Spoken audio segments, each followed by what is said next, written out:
कर्ण को उसके गुरु परशुराम और पृथ्वी माता से श्राप मिला था। इसके अतिरिक्त भी कर्ण को बहुत से श्राप मिले थे। कर्ण की शिक्षा अपने अंतिम चरण पर थी। एक दोपहर की बात है, गुरु परशुराम कर्ण की जंघा पर सिर रखकर विश्राम कर रहे थे।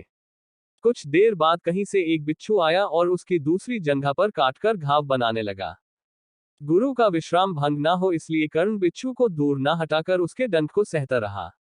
कुछ देर में गुरुजी की निद्रा टूटी और उन्होंने देखा कि कर्ण की जांघ से बहुत रक्त बह रहा है।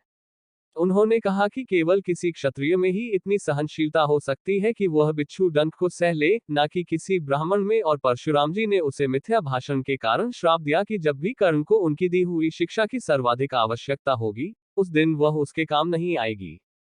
कर्ण, जो कि स्वयं यह नहीं जानता था कि वह किस वंश से है, ने अपने गुरु से क्षमा मांगी और कहा कि उसके स्थान पर यदि कोई और शिष्य भी होता तो वो भी यही करता। यद्यपि कर्ण को क्रोधवश श्राप देने पर उन्हें ग्लानि हुई, पर वे अपना श्राप वापस नहीं ले सकते थे। तब उन्होंने कर्ण को अपना विजय नामक धनुष प्रदान किया और उसे ये आशीर्वाद दिया कि उसे वह वस्तु मिलेगी जिसे वह सर्वाधिक चाहता है, अमिट प्रसिद्धि। कुछ लोककथाओं में माना जाता है कि बिच्छू के रूप में स्वयं इंद्र थे, जो उसकी वास्तविक क्षत्रिय पहचान को उजागर करना चाहते थे। परशुराम जी के आश्रम से जाने के पश्चात कर्ण कुछ समय तक भटकता रहा। इस दौरान वह शब्दभेदी विद्या सीख रहा था। अभ्यास के दौरान उसने एक गाय के बछड़े को कोई वन्य पशु समझ लिया और उस पर शब्दभेदी बाण चला दिया और बछड़ा मारा गया। तब उस गाय के स्वामी ब्राह्मण ने कर्ण को श्राप दिया कि जिस प्रकार उसने एक असहाय पशु को मारा है, वैसे ही एक दिन वह भी मारा जाएगा, जब वह सबसे अधिक असहाय होगा और जब उसका सारा ध्यान अपने शत्रु से कहीं अलग किसी और काम पर होगा। आंध्र की लोक कथाओं के अनुसार एक बार कर्ण कहीं जा रहा था, तब रास्ते में उसे एक कन्या मिली जो अपने घड़े से घी के बिखर जाने के कारण रो रही थी।